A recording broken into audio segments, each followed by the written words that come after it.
লালমনিরহাটের হাতীবান্ধা উপজেলার সুজন ইসলাম বৈষম্য বিরোধী ছাত্র আন্দোলনে ঢাকার আশুলিয়ায় পুলিশের গুলিতে নিহত হন। নিহতের ৫ মাস ২৩ দিন পর আদালতের নির্দেশনায় কবর থেকে শহীদ সুজন ইসলামের মরদেহ উত্তোলন করেছেন নির্বাহী ম্যাজিস্ট্রেট। নিহত সুজন ইসলাম হাতীবান্ধা উপজেলার বড়খাতা ইউনিয়নের পশ্চিম সারডুবি গ্রামের শহীদুল ইসলামের ছেলে।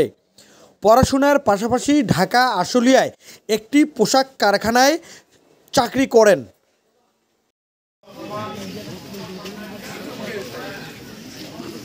গত ৫ আগস্ট ঢাকা আশুলিয়ায় বৈষম্য বিরোধী মিছিলে পুলিশের গুলিতে নিহত হন সুজন ইসলাম।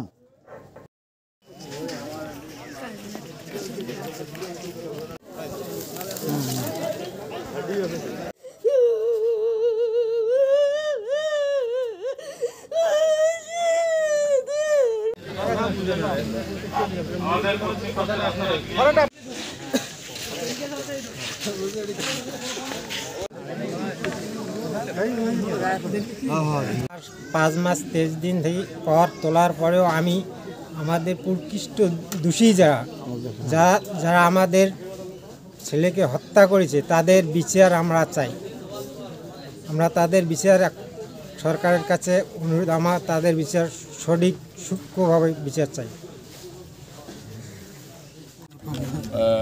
ঢাকায় ৫ই আগস্টে আপনার ঢাকার আশুলিয়ায় বৈষম্য বিরোধী ছাত্র আন্দোলনের সময় শহীদ সুজন উনি গুলিতে নিহত হন।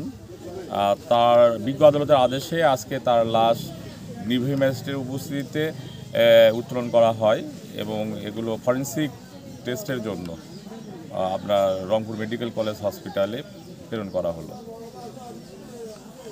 আপনাদের পক্ষ থেকে কী সহযোগিতা করেছেন?